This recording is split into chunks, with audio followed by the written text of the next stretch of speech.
Hello and welcome to the Craft Beer Corner. For today's beer review, we're jumping into a brewer I've only reviewed a few of their beers prior, and it's been a while, and that is Oliphant Brewing Company out of Somerset, Wisconsin. So today's beer is called Xuul.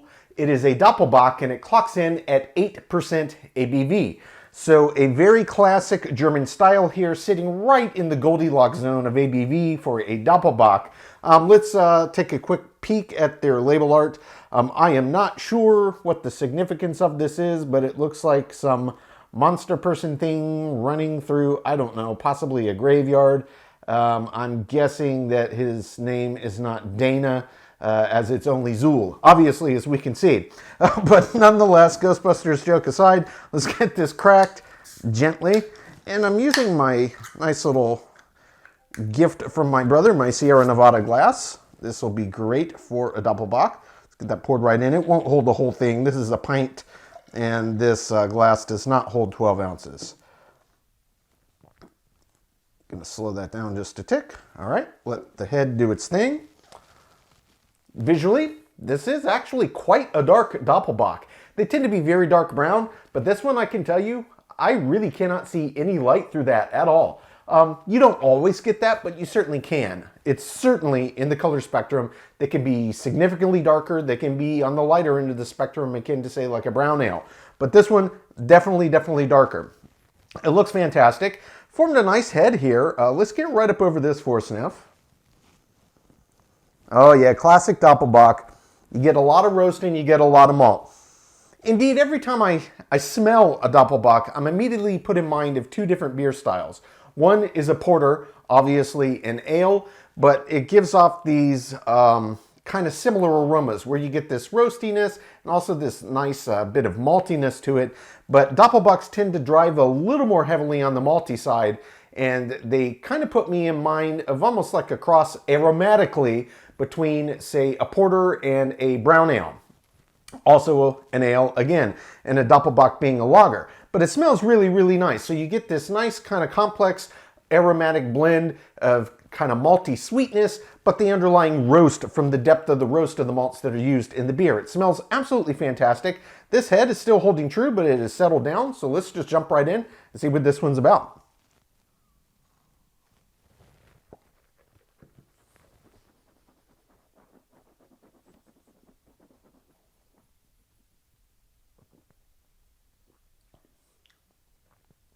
Oh yeah.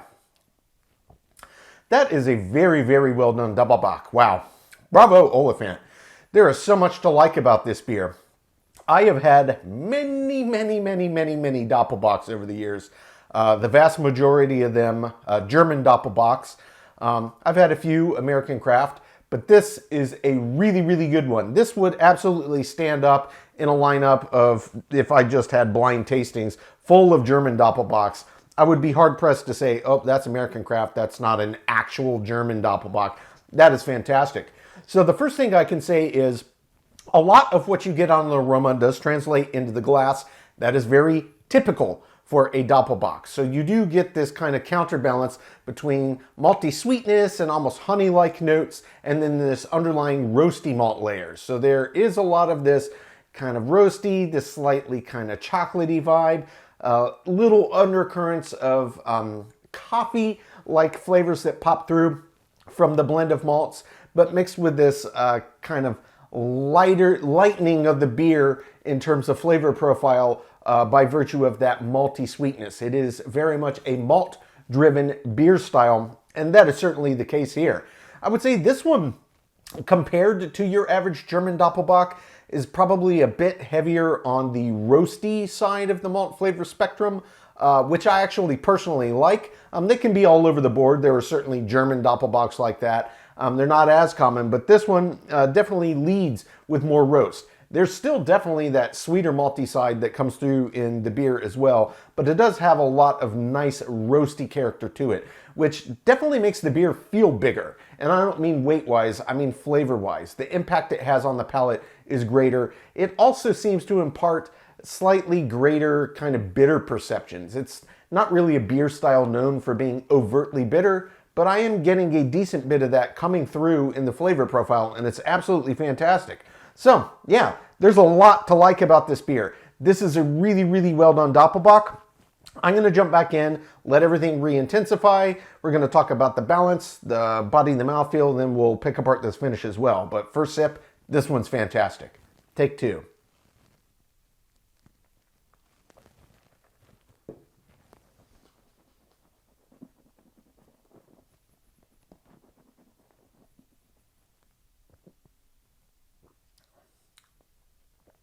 Yeah, it's just really nice.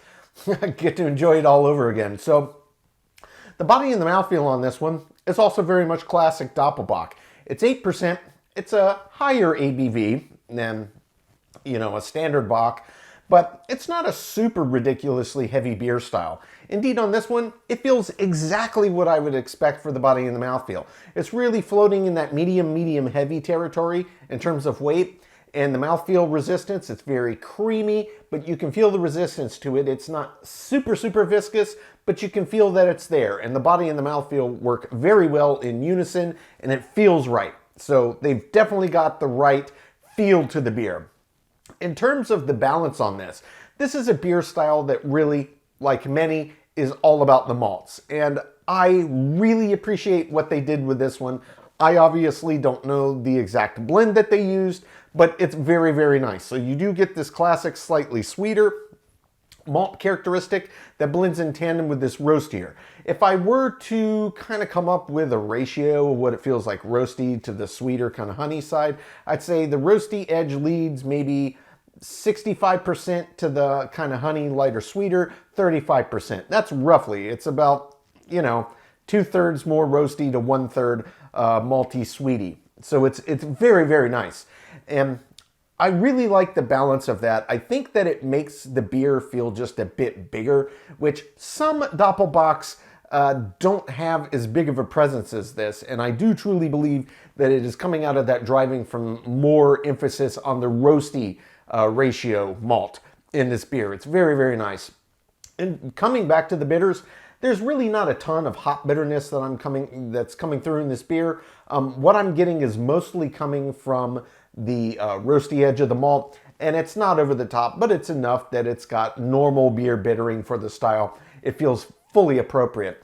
The other thing I could say is we need to get to the finish, and on this one, it is definitely bigger and longer than your average Doppelbock. And again, it comes back to that kind of more leading with the roasty edge of the malts. So that really does put a lot more emphasis on to the driving factor of flavors that are going to linger and push out the end of a finish on a beer.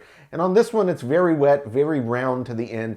There's no sense of dryness. You can get that on some Doppelbocks. This one's definitely full and round all the way to the end. And it does linger far longer than your average Doppelbock, to be certain. And what you're left with on the end is still underlying bits of slight roast, but as it tapers off to the very end of the finish, it actually gets completely out of the way of the roasty edge and the honey sweetness side, and you're completely left with just this very almost granola or cereal-like lingering flavor on the back of the palate till it finally dissipates to nothing. It's very nice. This is an extremely well-done Doppelbock that is very much true to the style, that kind of did its own thing, put its own kind of combination of ingredients together, and they executed it beautifully. I'm going to take my time, sip on this one, come up with my scores. When we come back, we will get this beer ranked from top to bottom.